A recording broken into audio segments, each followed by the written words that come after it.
One of my favorite human beings on the planet, Jeff Thompson, Geoff, discovered him about 6 or 7 years ago on London Real podcast.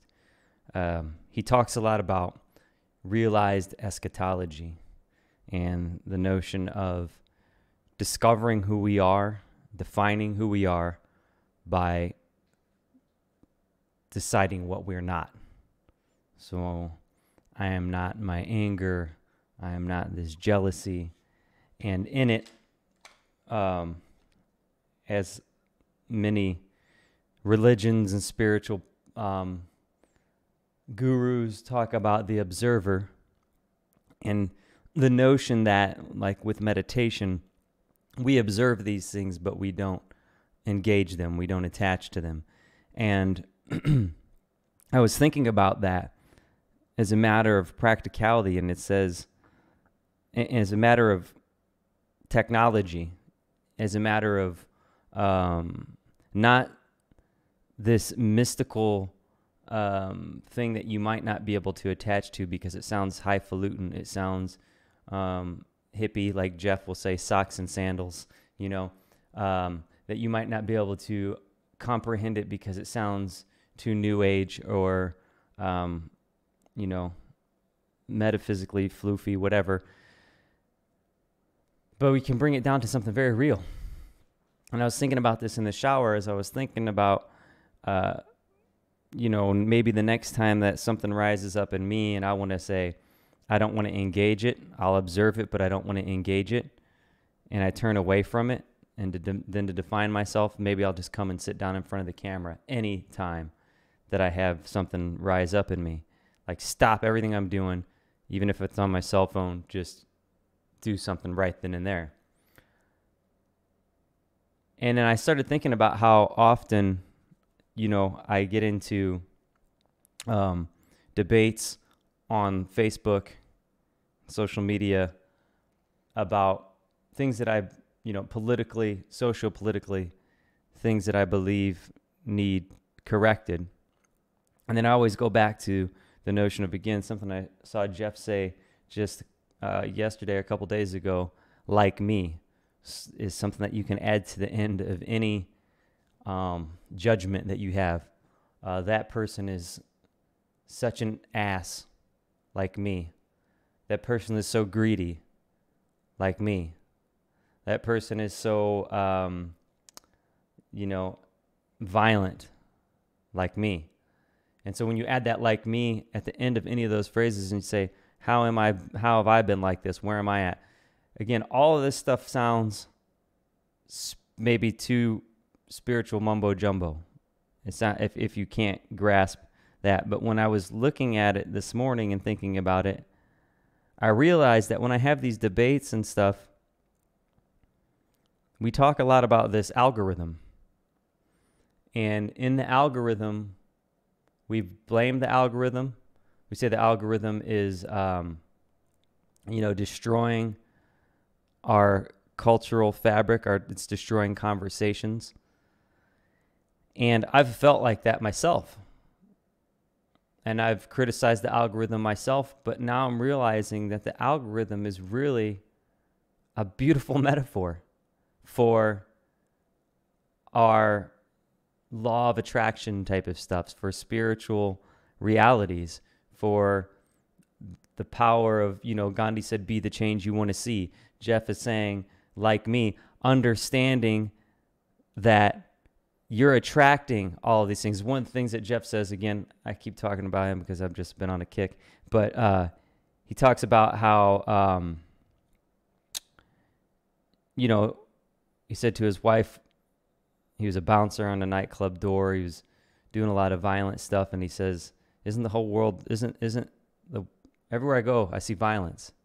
And his wife says, yes, everywhere you go. There's a common denominator. It's everywhere you go. So you see violence. So the violence that you're seeing is the violence that you're creating. And so I see this dissonance online. And I see more of it. And the algorithm feeds it to me. And so if I turned away, if I turn into other things and engage in other things. If I don't engage in that conversation with the person that I feel like needs some correction, if I observe it but don't engage it, the algorithm won't reward me with seeing it again in the future. The algorithm rewards me with seeing it because it believes I want to engage with it. So the algorithm's really only following a universal law. It's really it's crazy. I just can't believe I've never seen it until this point, that the algorithm is a clear, perfect technological, something that we can understand metaphor for what precisely happens in the real world. It's what happens, with politics and interpersonal relationships and everything else. Like, this is what we focus on. What you focus on, you will get more of. It's pretty basic. Again, and a lot of people say, oh, law of attraction in the goofy, like, I dream of a BMW, I smell the BMW leather, I have a BMW. That's okay. Yeah, I'm with you on that. That's goofy, but that's just like the first level. There's even I think a follow-up documentary right now that they're kind of trying to address some of the stuff that they missed in the first one. It's like, well, it's 14 years, it took you a long time to address some of the stuff you missed. If you're familiar with Gary Vaynerchuk, he talks a lot about clouds and dirt.